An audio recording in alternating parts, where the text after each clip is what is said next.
Bueno, pues buenas tardes, buenas noches, buenos días. No sé cuándo estáis viendo esto. Tenemos hoy con nosotros ni más ni menos que a Gonzalo Vázquez, una eminencia del baloncesto y más en particular del baloncesto NBA, que seguro que le seguís por esas madrugadas eternas de Twitter. Cuando estás durmiendo a los niños, por ejemplo, ¿no? Y Gonzalo Vázquez sabes que siempre está ahí, siempre te va a acompañar en esas noches solitarias. Está en el League Pass y Gonzalo Vázquez. Si alguien, por lo que sea, no conoce a Gonzalo Vázquez, bueno, tienes su podcast El Reverso junto a Andrés Monge en NBA Spain y luego tiene pues, libros como, por ejemplo, este maravilloso 101 historias de la NBA, que a mí me parece, yo te lo he dicho muchas veces, Gonzalo, la gran novela americana, ¿no?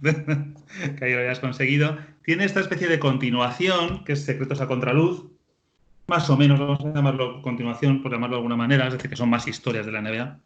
Y luego, junto a Máximo José Tobías, este libro imprescindible para cualquiera que quiera saber. Bueno, iba a decir cómo afecta o de qué manera influyó los extranjeros en la NBA, pero en realidad tu parte sobre todo es la fundación misma de la NBA, es decir, o la creación del baloncesto organizado, profesional en Estados Unidos a través de ligas que podían ir surgiendo en minorías y podían ir agrupándose y cómo se va cociendo todo eso hasta que llega a la NBA como tal. Así que bueno, cualquiera de los tres libros muy recomendados y luego ya por mi parte simplemente este no es de Gonzalo Vázquez, pero si lo queréis comprar pues también lo tenéis en las librerías y está muy bien. No habla de baloncesto, pero da igual. Saldrá Sabonis en alguna página seguro. Guillermo, esto es ¿Estás? más publi reportaje en la entradilla que todo de Last Dance, ¿eh? Sí, de hecho ya ha acabado, ya con esto acabamos la entrada. The Un, Last un, Dance. escucha, Guille, un matiz por lo de los libros que has comentado, y si puede venir bien a algún posible lector, pues fenomenal. Cuanto más tiempo pasa, más valoro la primera obra, más valoro Invasión o Victoria. Porque lo has mencionado, pero a lo largo de esos centenares de páginas que forman la primera parte del libro, lo que traté de hacer era una sociología, precisamente sociología de las minorías, de la etnia, de la religión, de la raza, y de cómo tiene lugar esa paradoja, ¿no?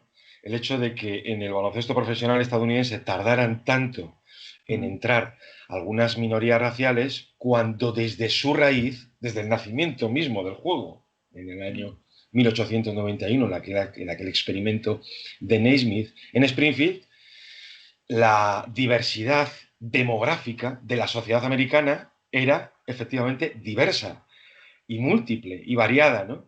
Entonces, cuanto más tiempo pasa, más orgulloso estoy de aquel ensayo, porque es lo que es, y sobre todo porque me pilla su elaboración durante unos cuantos años, me pilla además buena parte de aquel periodo allí en Estados Unidos para poder acceder a las fuentes primarias, etc. Eso por descontado. Y luego, sí es cierto que has mencionado siempre lo de la novela americana en 101 historias, que no te gusta nada más el título, pero hay que conceder algo a la parte comercial de una editorial. Algo tenía que conceder, ¿no?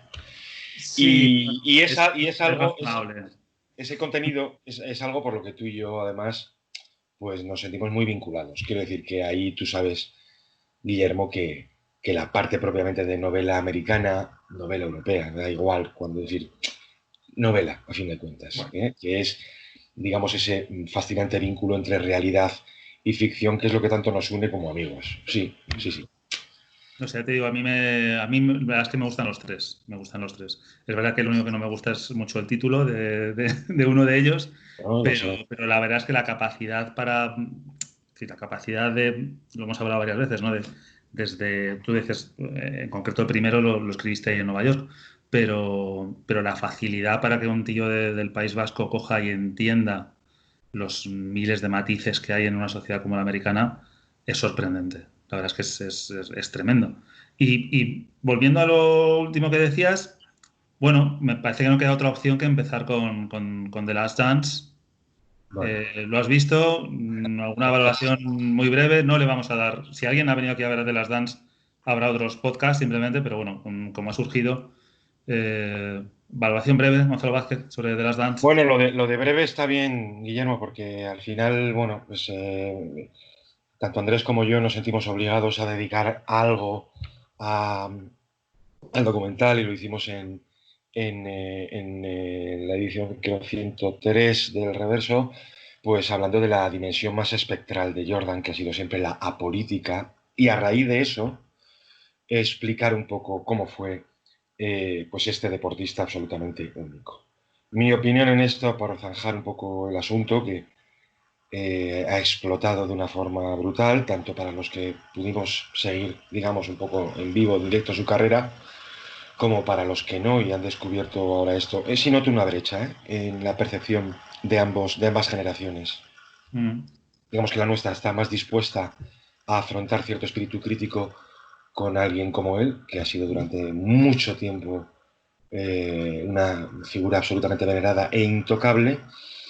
Y en las generaciones más jóvenes, pues normal, erotizadas, hechizadas por unas imágenes que seguramente no conocían y que están dispuestas a enfrentar con cualquier jugador de hoy día en perjuicio de estos, no sé por qué, pues noto, digamos, una mayor adhesión.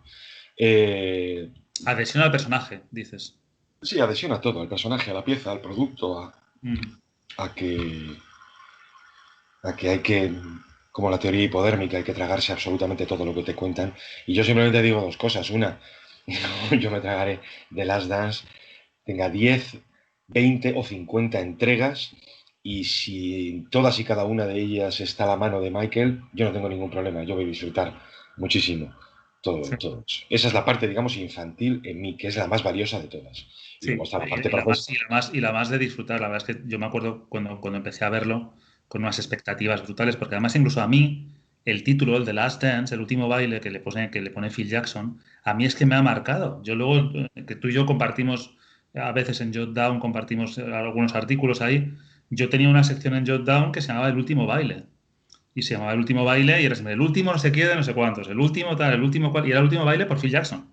O sea, era precisamente eso de Last Dance, puro y duro. Entonces a mí siempre me fascinó y es verdad que empecé a verlo con unos ojos quizá demasiado de crítico. Y empecé a disfrutarlo Claro, cuando empecé a verlo con ojos de niño. Luego por trabajo he tenido que volver a verlo y me ha resultado un poquito estomagante. Es decir, el personaje llega ya un momento en el que dices, bueno, ya, un poquito de basta, ¿no? Un poquito de caricatura ya demasiado, ¿no? De no sé quién me miró mal y eso es todo lo que necesitaba para meter 48 puntos. Y no sé quién me pisó las zapatillas, entonces yo ya no sé, no lo olvidé en 15 años y tal. Y dices, bueno, esta narrativa como anécdota está bien, pero eso como narrativa pura y dura, es decir, constantemente cada éxito de los Bulls lo justificas no ya en una decisión táctica, no ya en un momento concreto o un jugador o tal, sino en un agravio del que Jordan se cobra venganza, por decirlo de alguna manera, llega un momento en el que acabas un poquito harto, ¿no? de toda esta dinámica. Pero vamos, yo lo que iba, aprovechando esto de las Dance, es que ha abierto, no, iba a decir, ha abierto el debate. Yo no sé si hay debate. ¿Tú crees que hay debate sobre quién es el mejor jugador de la historia en la NBA? claro, ¿por qué no? Básicamente por una razón muy sencilla, porque si no lo hubiera, me parecería dogmático y yo suelo recelar bastante de los dogmas. Si quieres lo desarrollamos esto un poco, Hombre, Guille.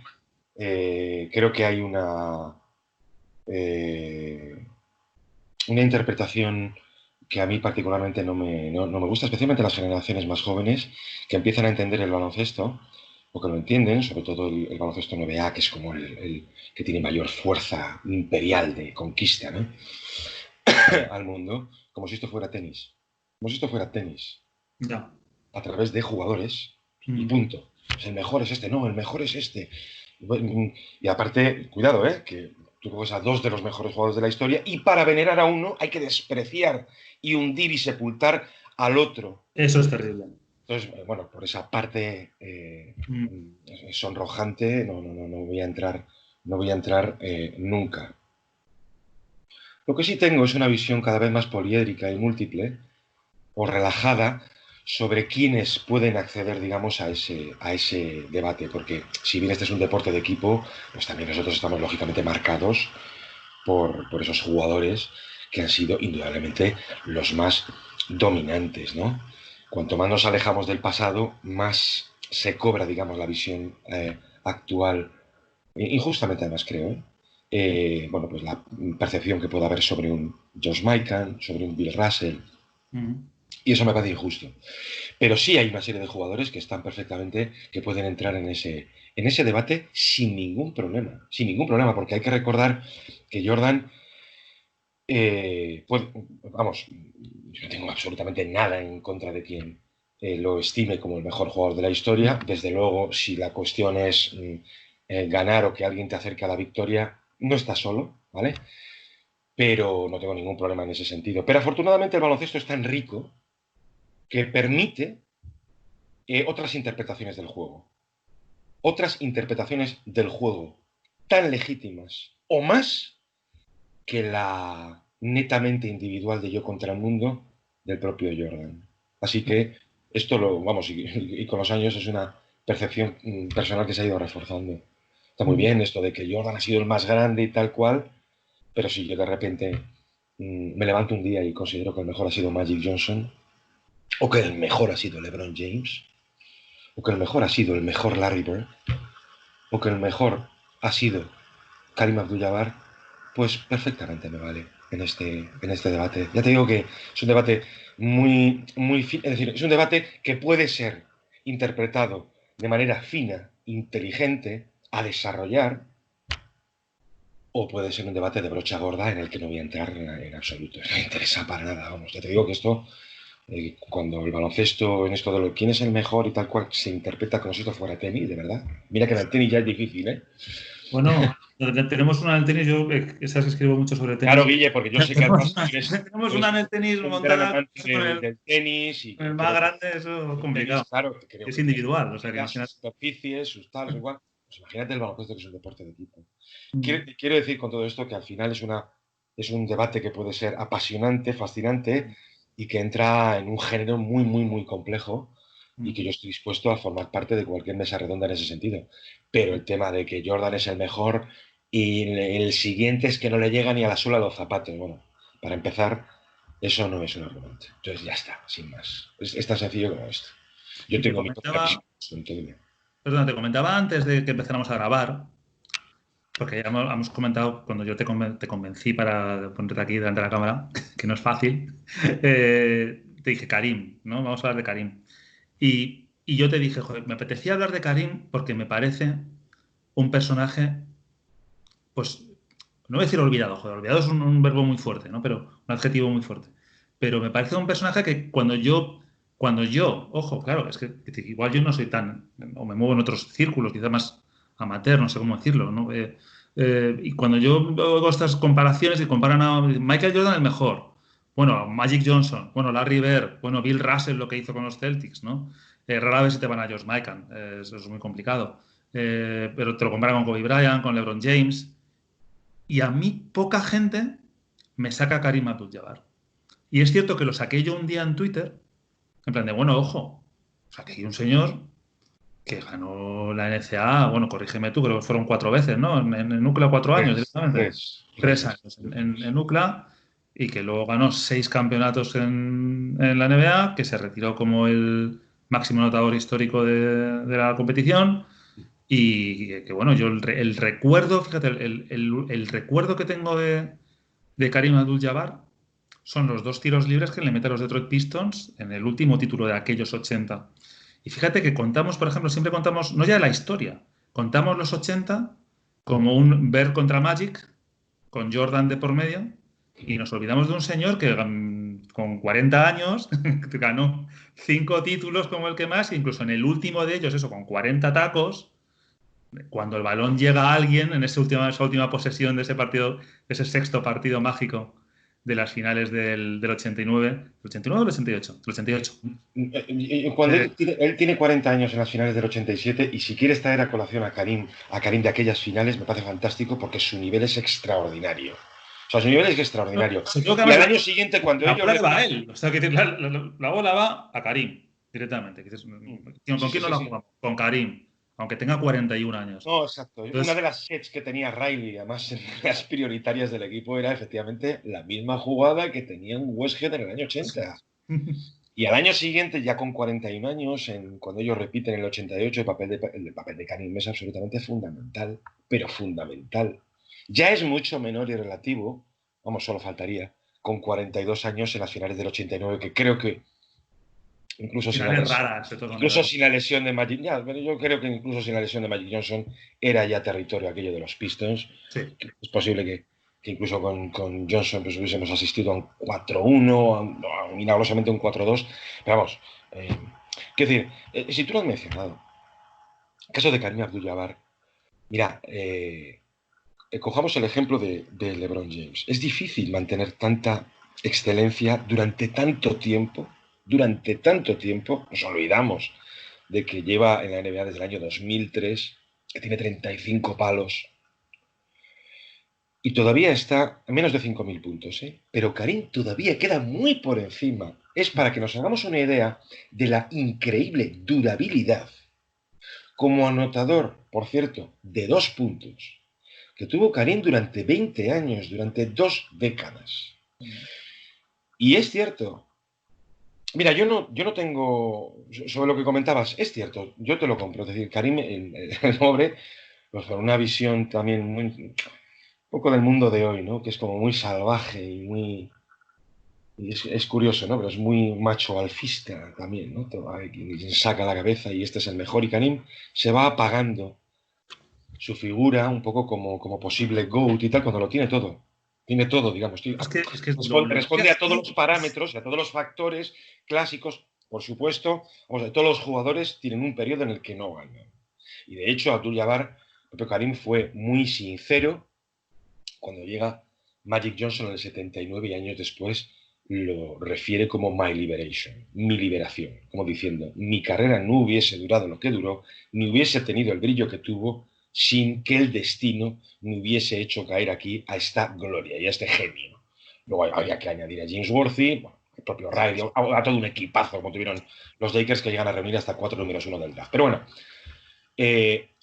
Abdul-Jabbar responde a todos los parámetros para ser el mejor jugador de la historia, pero a todos y cada uno de ellos.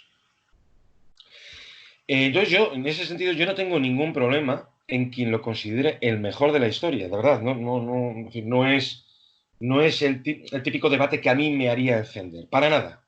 Pero al mismo tiempo te digo que jugadores como Michael Jordan, Magic Johnson, LeBron James o Larry Bird no creo que sean peores jugadores que él.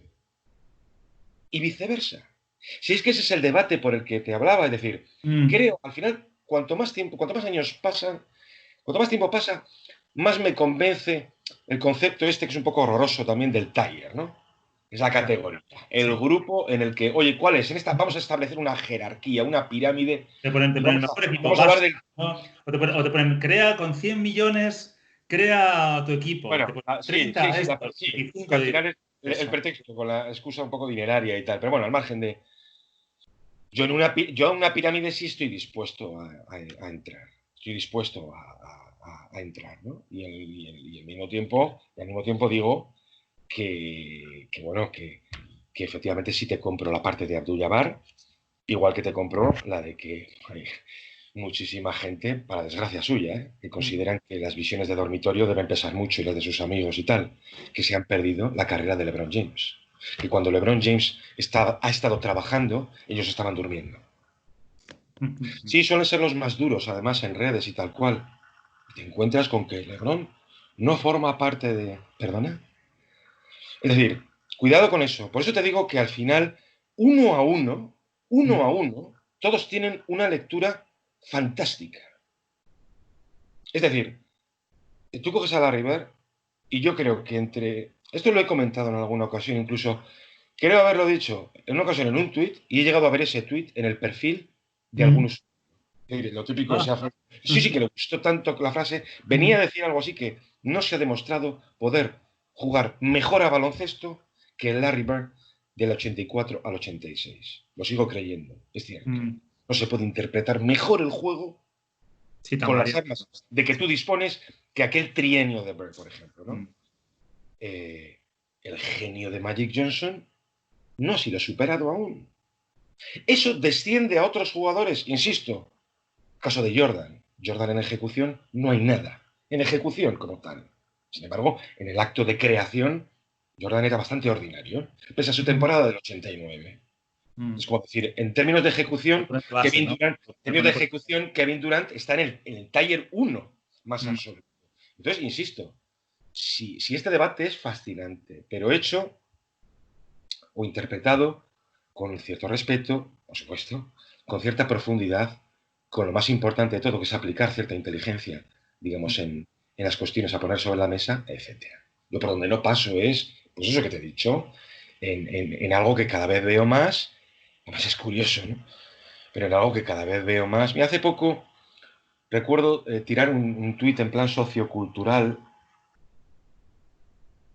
que los apóstoles, ¿no? En términos socioculturales, de verdad, socioculturales. Ah.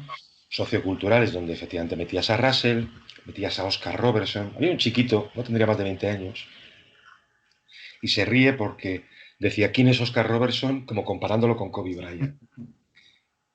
Y me daban ganas de decirle, preparamos un monográfico el próximo lunes, ¿te sumas? Así nos reímos los tres. Porque si no sabes quién fue Oscar Robertson o lo que supuso socioculturalmente en su tiempo, chico, tápate. Es decir, es muy difícil. El mundo en el que vivimos hoy, a mí cada vez me tira más para atrás. Yo creo que la rebelión de las masas que escribió Ortega fueron precisamente para este tiempo y esta época que estamos viviendo. Bueno, Lo digo en actual, serio. actual. Sí, es que le impresiona en ese sentido. Pero estaba pensando una cosa, conforme mencionabas, estaba yo dándole vueltas, ¿no? A mi experiencia como aficionado. Y pensaba yo creo que voy a atribuirle a Will Chamberlain una frase que igual no es suya, pero la de Nobody roots for Goliath es suya, ¿no? Sí, es suya. Es de Chamberlain, ¿verdad? Sí, y ojo, que es de las cosas más bonitas que dijo en toda su carrera. Es bonita. Y luego lo Emocionalmente. utilizó Shaquille. Sí, emocionalmente, porque Chamberlain tenía razón. Porque, cuidado, Chamberlain pagó muy caro también su absoluto egoísmo así de claro durante mucho tiempo y una actitud sumamente arrogante. Él en ese sentido fue bastante jordaniano, un término, digamos, de egocéntrico, etcétera y tal. Pero al final acabó harto de hacer primero hacer lo que le daba absolutamente la gana, individualmente hablando, de demostrar que podía ser uno de los jugadores más completos de la historia, y hablo del último Chamberlain de los Lakers, del año 68, año 67 para concretar, o incluso en el de Filadelfia la temporada anterior. Es un jugador absolutamente dominante cuando sus cifras anotadoras bajan, cuando efectivamente cubre, digamos, todo el juego, ¿no? Pero nadie apoya o nadie quiere a Goliat. Tenía toda la razón del mundo. Lo decía más que nada porque es muy difícil cuando decíamos, ¿no? Lo de comparar jugadores sin el contexto de un equipo, ¿no? Incluso comparar jugadores por posición me da la sensación como que en estos debates siempre parece como que la plasticidad, la belleza, la visión de juego que se atribuye a los jugadores pequeños, a ver, LeBron Sí, sí, James, sí, sí. son, No. son Los pequeños, jugadores no gigantes. entendemos. Y sin embargo, quizá no se valora tanto esas mismas virtudes en lo que es controlar un cuerpo de 2'15 o 2'20 Totalmente, y Guillermo, manejarlo totalmente. y pelearte con Sí, otro tío de 2'15 o 2'20 que tienes que sacar de la zona sí, y saber no. cuándo tengo que ir por la izquierda y cuándo por la derecha Ya. y saber dónde tengo que recibir. Hay una Me carga. parece Hay como que una. eso, como que eso va de suyo, como que tú pones a un tío de 2'15 ahí abajo y claro, va a acabar con 25 puntos, 15 rebotes. Perdona, Y, Guillermo. Yo esto lo hace ya me muchos. recordaba lo de parece como que sí, bueno, como eres un gigante, ¿no? Pues entonces, Exacto. claro. No. Vamos a ver, hay mucho de etnocentrismo en todo esto, ¿eh? Y además del más sucio y rastrero, del inconsciente.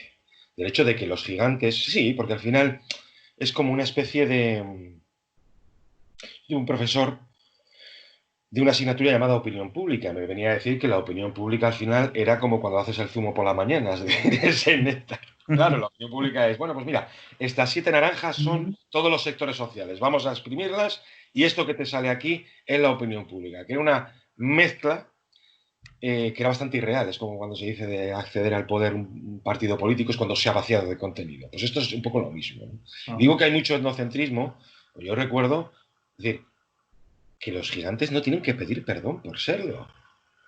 Que los gigantes, insisto, no tienen que pedir perdón por serlo. Esto lo vi de forma muy sangrante y yo incluso hasta tuve la tentación de participar de ello y caí en ella, por Shaquille O'Neal, por su dominio absoluto, digamos, durante la trilogía de los Lakers, ¿no?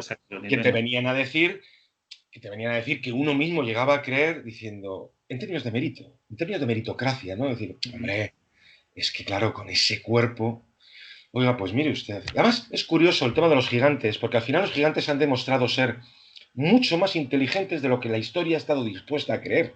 Mencionábamos el caso de Chamberlain, el caso de Shaq también. Shaq llegó a convertirse en un gran jugador de baloncesto.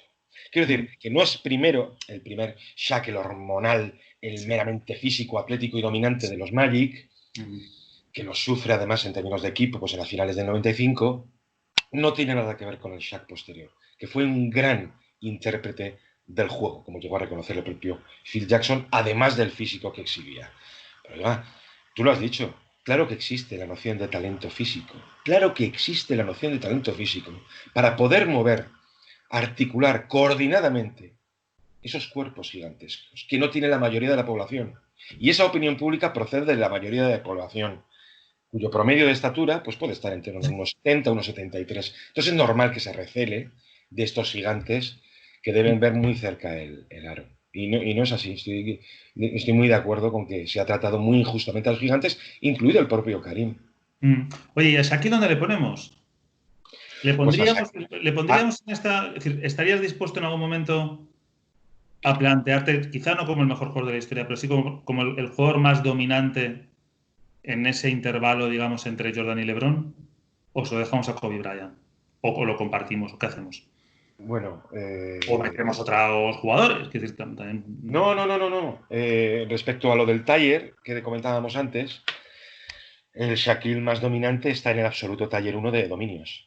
En el absoluto taller 1 de dominios. Pero por eso me gusta también hablar de esplendor, de eso que llaman prime. Porque claro, al final las carreras de los jugadores son muy extensas. El final de Olajuwon, el final de Ewing son agónicos, son delirantes, no le hacen ni...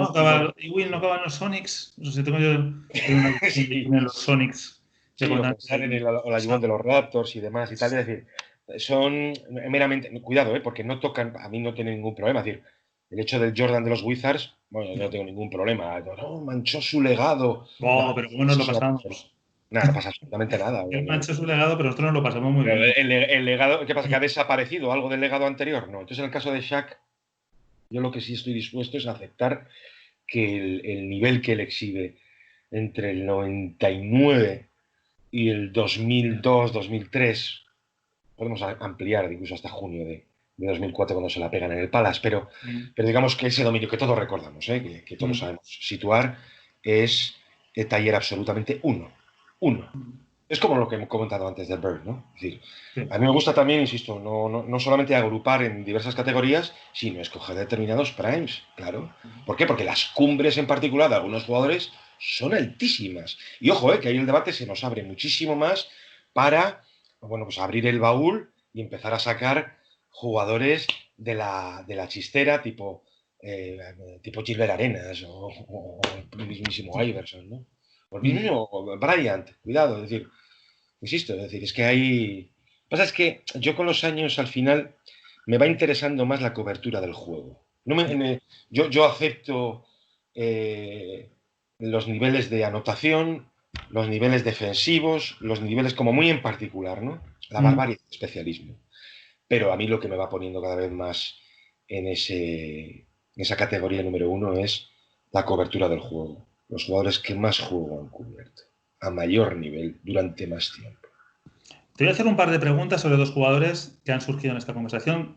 Te voy a hacer una sobre uno y voy a acabar con el otro, que sé que te va a gustar.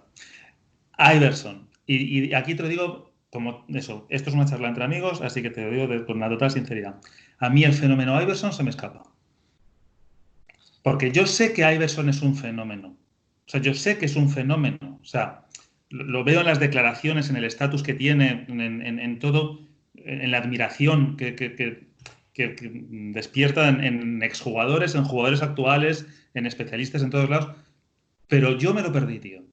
Hubo algo en Iverson que yo me perdí. O sea, que no estoy, que en ningún momento estoy diciendo, oye, Iverson, pero ¿qué dicen de Iverson? Si Iverson no era, no. Yo soy consciente de que me he perdido algo con Iverson.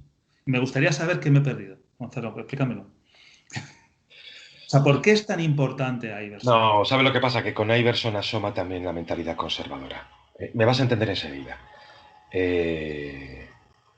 La percepción que tienes con Iverson es muy común en los miembros de nuestra generación. Muy común. Muy común. ¿Por qué? Porque los miembros de nuestra generación vivieron y aún viven erotizados por precisamente lo que comentábamos antes, ¿no? Como los principios y valores eternos que representaban Magic y Bird. Iverson es un símbolo. Iverson es un símbolo que hay que interpretar a su manera. Iverson es un símbolo de rebeldía, de contra-establishment, y al mismo tiempo, deportivamente, hay que concederle todos los méritos que atesora, ni uno más, ni uno menos. Iverson encaja muy mucho con esto que te he dicho antes de la generación que interpreta el baloncesto como el tenis, y esto es jugadores y jugadores. No, yo no he perdido la cabeza con Iverson, O sea, insisto, yo he sido muy benevolente o tengo una visión más bien indulgente con él con el paso del tiempo. Iverson era, en el mejor sentido, un jugador que yo entiendo que se comportara así para sobrevivir en una jungla en la que él no debía tener sitio. Alguien a quien empujar tú o yo con una mano. Yo he tenido a Iverson al lado y decir, Dios mío, pero si lo soplas y lo mueves. Entonces, la parte más admirable de Iverson es, en su baloncesto de yo contra el mundo, ostras, pudo y lo hizo. Pero al mismo tiempo representa una visión del baloncesto meramente individual, ¿vale? Es decir, Iverson fue, en el peor sentido, un chupón insoportable. Claro, es que, a ver, En el también peor era el sentido. tipo de En el juego, peor sentido. Es de estos jugadores que era capaz también, como le pasó a Bryant, como le pasó a Jordan, incluso como le pasó a Drasen, que eran, o a Maravich, eran jugadores con un instinto predominante en su cabeza, que era el de la anotación, siendo capaces de pasar y muy bien el balón. Lo que pasa es que este era un impulso muy secundario en sus vidas, pero muy secundario. Y ojo, que hay un Iverson maduro que sí es capaz, que sí fue capaz, digamos, de entrar en términos de distribución y que era un jugador más maduro, como el Bryant del último doblete, etcétera. Pero a Iverson tiene, insisto, a Iverson hay que juzgarlo por lo bueno y por lo malo. Insisto, por lo bueno. En el primer partido, la noche del primer partido de las finales de 2001, Iverson se convierte en el mejor jugador del mundo. Aquella noche. Lo es. Y a mí me parece eso una cima para morir tranquilo y orgulloso. Yo accedí a esta cima, aunque fuese por una noche. Con eso, de verdad, para mí es suficiente. Y al mismo tiempo, Iverson fue y representó muchos valores muy cuestionables, pero muy cuestionables en el baloncesto y fuera del baloncesto. Hay una erotización de gente muy joven por Iverson que entiendo perfectamente lo que dices, sí, el fenómeno. O sea, no solo el jugador, el fenómeno. O sea, que es lo que te digo. Eso sí, pues fue alguien, además. Que me lo he perdido. Pero no, y entiéndeme. yo recuerdo un jugador muy problemático, muy individualista, con unas peleas con el entrenador, obviamente, constantes. Y Larry, y además, es que Brown, me parece increíble. El tiempo que duraron Larry Brown y él juntos me parece increíble. Vamos contra todo pronóstico. Pero además, fíjate que me acuerdo yo el recuerdo que tengo de aquella época de los 90, que yo creo que también, además, las generaciones, no sé si la nuestra o la siguiente, tendemos a tener una idea de los 90 como algo que quizá no fue. Y en ese sentido sí que The Last Dance sí me gusta. Porque tú ves The Last Dance y acostumbras al baloncesto de ahora, ¿no? El baloncesto del 127-112, ¿no? Y de repente ves The Last Dance y dices, quedan 3 segundos, 75-74 Indiana Pacers, ¿no? Y dices, no, claro, es que los partidos eran así, tío. O sea, los partidos eran 75-74, 81-78, 79-71 y ya está. Y 15 puntos por cuarto y como mucho 20. Si llegabas a 20 ya, vamos, la leche. Y sí es verdad que recuerdo mucho en esa época de un juego un poquito más trabado, que sí, pero también son recuerdos de aficionado por completo, que a lo mejor me fallan.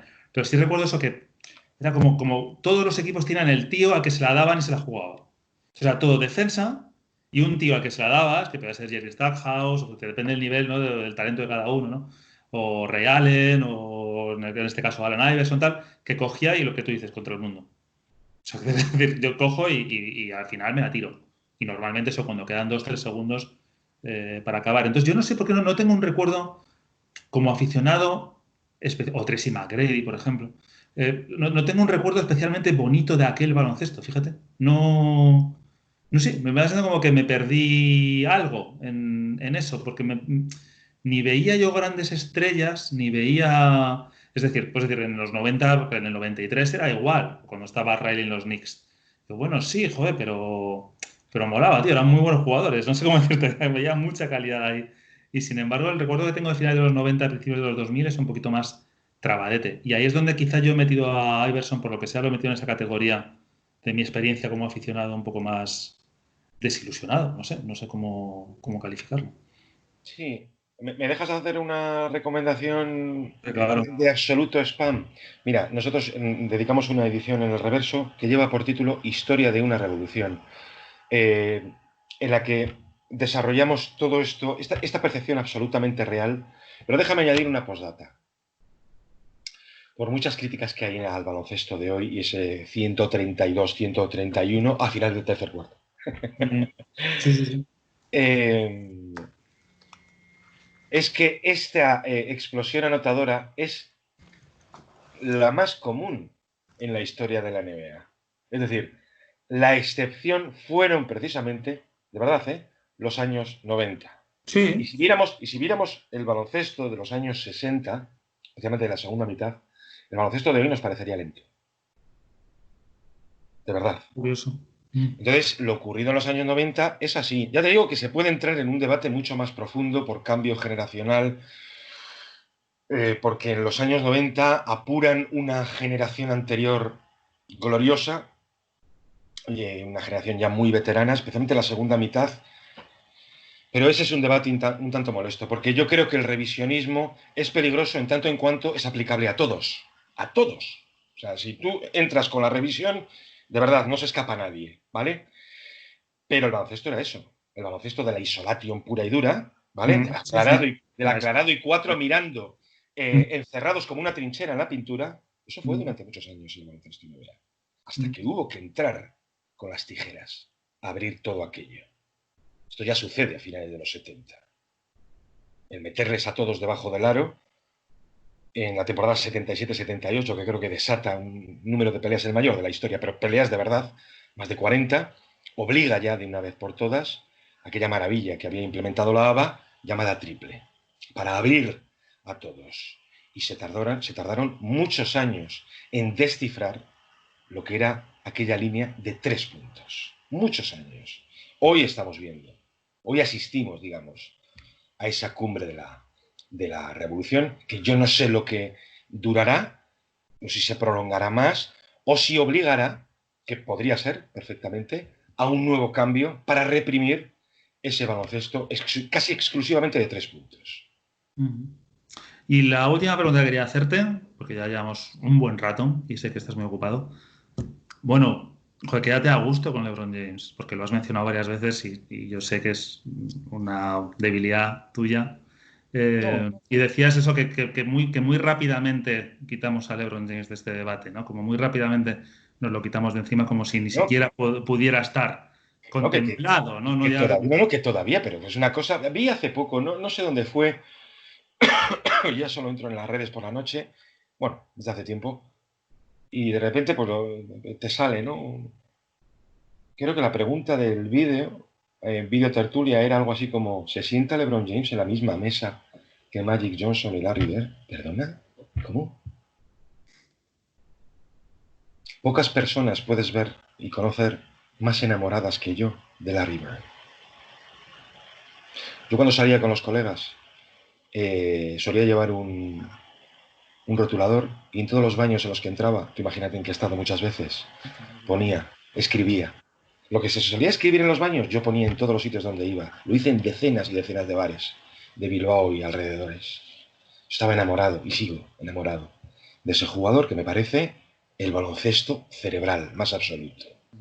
Y sin embargo, yo no puedo poner en un quinteto. Te lo voy a decir claramente. Desciende sobre la Tierra un equipo de alienígenas y dice, mire usted. Space Jam. Sí, no, me mejora aún, ¿no? Es decir, vamos a acabar con el planeta, pero les vamos a dar una oportunidad. Y es jugar un partido de baloncesto y ustedes pueden escoger el prime de los 5 jugadores históricos que usted elija. Yo lo sigo teniendo muy claro. Magic Johnson, Michael Jordan, LeBron James, Tim Duncan, Shaquille O'Neal. Ese equipo, ese quinteto, ese 5 inicial, me parece imbatible. O el más imbatible de todos, el más imbatible de todas las combinaciones posibles. Y hablo del prime de cada uno de ellos. Punto. ¿Eso significa despreciar a Bird? Yo, No. jamás, para nada, en absoluto, de verdad. Entonces, bueno, yo lo siento, lo lamento mucho. Además, ¿sabes lo que me da rabia cuando he dicho antes lo de la visión de dormitorio y tal? Que efectivamente hay, bueno, pues en muchos foros, ¿no? Yo suelo leer, tengo mucho tiempo por la noche y tal, y caes en uno, en otro y tal.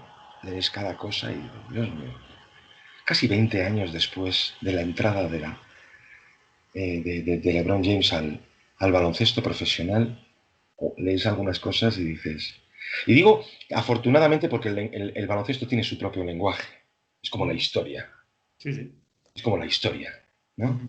Entonces yo lo lamento por todos ellos porque ¿Y qué es lo que más... poniéndonos en unos años al futuro, es decir, la percepción que quedará sobre su carrera, vamos, es la que es y da igual, de verdad.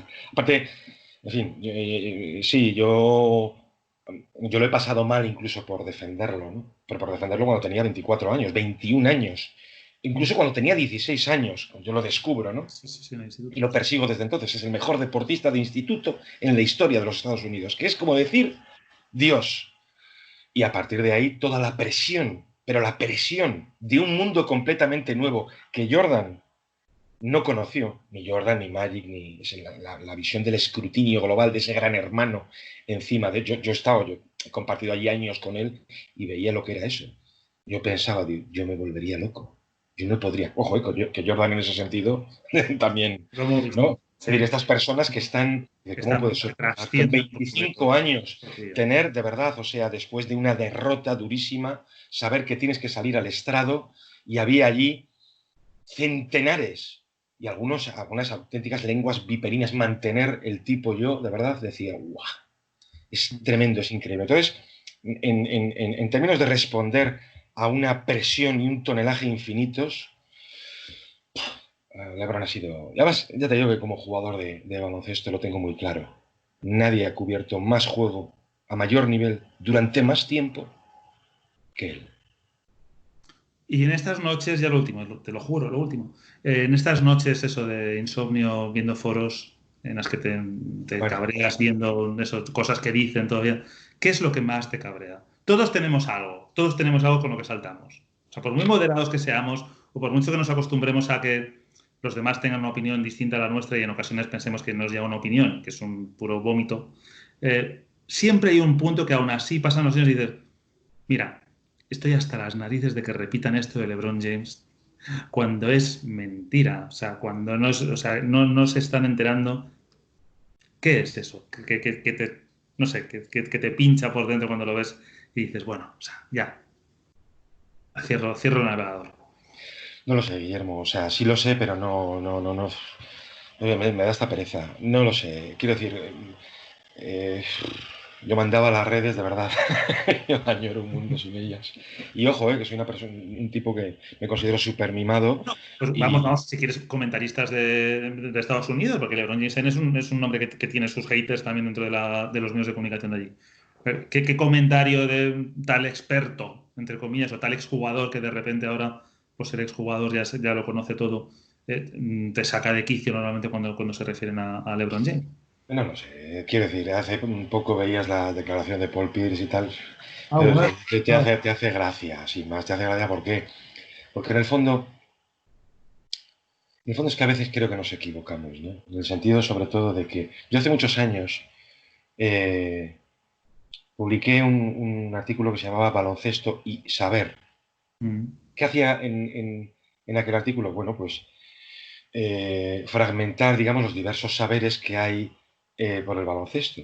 Es decir, un agente o un gerente conoce todos los aspectos económicos, digamos, de la liga profesional, del juego, de ese monopolio que es también la NBA, pero no Mm. tiene por qué conocer absolutamente nada de la historia. Un jugador de baloncesto es el mejor conociendo el saber práctico, pero no tiene por qué conocer absolutamente, no tiene por qué conocer quién fue el Lloyd o Chuck Cooper. No tiene que saber nada en ese sentido. Es decir, entonces, lo que me suele enervar más es la entronización, la glorificación a titulares de los medios, que esos son los verdaderos culpables, de determinadas opiniones sin ningún fundamento que saben perfectamente que va a provocar una controversia, una polémica y que eso les va a dar muchísimo rédito en términos de audiencia. Eso es lo que más me sigue decepcionando. No irritando, ya cada vez me irritan menos cosas, pero sí decepcionando de ver cómo funciona todo. Guillermo, tú eres autor y sabes perfectamente de lo que estoy hablando. Que de Sí. repente mmm, tú te dejes el alma, digamos, en una pieza de absoluta profundidad, pero de absoluta profundidad, de dedicarle meses o Mm. perseguir a alguien a una fuente primaria durante meses para que te responda, por favor, a una duda, a una pieza que te falta en el puzzle. Y la publicas bueno, pues tiene la difusión que tiene, digamos, ¿no? La relevancia que tiene. Y tienes que convivir con ello, no pasa nada. No. Y luego encuentras un titular de estos que se han expresado no con el cerebro, sino con los genitales, diciendo, pues LeBron no, para mí no entra en el mejor 5, mejor 10. Sí. ¿Y cuál tiene más fuerza? Pues es así. Entonces es un mundo con el que tienes que convivir. Mm. Y hay dos opciones en esto. Una, bueno, calzarte los guantes de púgil y a la pegarte con todo el mundo, lo cual es un horror porque es infinito y no conduce a nada. Sueltas mucha adrenalina, pero luego esa noche acabas destrozado. O dos, seguir haciendo tu trabajo lo mejor que puedas, apartarte de todo eso y si hay unos pocos que saben, digamos, apreciarlo, te puedes acostar tranquilo con la conciencia satisfecha, digamos. ¿Puede haber algo de lo que hablábamos de Goliat en LeBron James, pero sin el Oh, cuerpo de Goliat? que sí, vamos, el todo físico, claro, sí, sí, Claro. O sea, no todo Gareth físico. Goliath, Sí, pero secular. sí, el todo físico, el todo físico. Ya, esto no lo suelo hacer nunca, pero joder, yo suelo proponer a Andrés tal o cual programa y hay uno que me gustaría proponer que es reflexiones libres. Mm. Digo, Andrés, coge las tres que quieras, que yo voy a coger las tres. Una de ellas es esa, ¿eh? Una de ellas está relacionada con esto que te he dicho del etnocentrismo, de, de la culpa secular, del pecado original del físico. Sí, pero ¿por qué tiene que pedir perdón este señor por el físico que tiene? Como si el físico fuera eso, como si el físico fuera anticerebral. Además, cuidado, ¿eh? En la peor versión, qué jugador, qué inteligencia poseía Larry Bird. Sin embargo, no verás muchas atribuciones de este calado a Magic Johnson o a LeBron James. Y ahí, Ya. cuidado, que entran inconscientes, muy grabados en nuestro ADN, que Sí, son sí. terribles, pero terribles. Mm. Entonces, es posible que algún día desarrolle un poco más todo esto porque lo considero justo, Guillermo, sí. Estupendo, pues aprovecho, acaba aquí la charla, aprovecho para recomendar, hay dos artículos de Gonzalo en la revista Jotdown. Seguro que hay muchos más en la revista Gigantes, o seguro que hay un montón de episodios del podcast del Reverso maravillosos, pero ahora mismo se me han venido a la cabeza, justo con LeBron James, una pieza que escribiste después del título que ganaban los Warriors, absolutamente maravillosa al nivel de las mejores piezas informativas que uno se puede encontrar en The Athletic o la revista que ustedes quieran seguir de deporte americano. Y por supuesto, quizás no sé si a qué te referías en concreto, porque sé que te costó mucho conseguirlo, que sacaste hace poco, el más reciente de todos, que era sobre la polémica con China, ¿no? Cuando juegan el partido en China y sale el general manager de los Houston Rockets a decir aquello de libertad para Shanghái, para Shanghái, ¿no? Sí, pues sí, para Hong Kong Para Hong Kong, pues, claro, pero nos Guillermo, ¿qué hacemos fue lo poco que, de qué fue lo que qué llegó aquí? colonia era. Claro, lo que llegó aquí es, mira, mira, mira Colonia. cómo se pliegan todos Sí, a sí, los sí. poderes fácticos chinos. No, Bueno, no, lo hay que que se está... leerlo, ¿eh? Hay que leerlo. Buscar el Gonzalo Vázquez Jotdown, vendrán mil maravillas, pero en concreto sobre LeBron James, ya que hemos acabado con él, pues estas dos son de un altísimo nivel y de lo que ojalá algún día fuera la profesión del baloncesto deportivo en este país. Muchísimas gracias, Gonzalo, de verdad ha sido un placer charlar contigo y supongo que quiero pensar que para nuestros, ¿cómo se llama? La gente, ¿cómo se dice? Porque los oyentes son los que oyen, pero los que ven, pues nuestros eh, Dejaron nuestra audiencia, Guillermo. Sí, espectadores. nuestra audiencia. No, no, no, no te compliques. Me salía la palabra. Nuestros espectadores, qué bonito. Sí, sí. Pues espero que lo hayan disfrutado tanto como lo he Bueno, disfrutado, desde luego. Y Guillermo, yo ya lo sabes, que decir que al final sabes que soy muy petardo para esto, que tengo unos horarios infames mm, y que no me gusta demasiado y tal, pero bueno, tú eres un gran amigo y además esto no ha dejado de ser más que una conversación de las que solemos tener, pues de pero estas en tenemos esta muchas, ocasión, sí. grabada, ¿no? Y ya está, sin más. Así que el placer, como siempre, sabes que ha sido mío. Pues muchísimas gracias y un saludo a todos y nos vemos muy pronto en el canal. Hasta luego.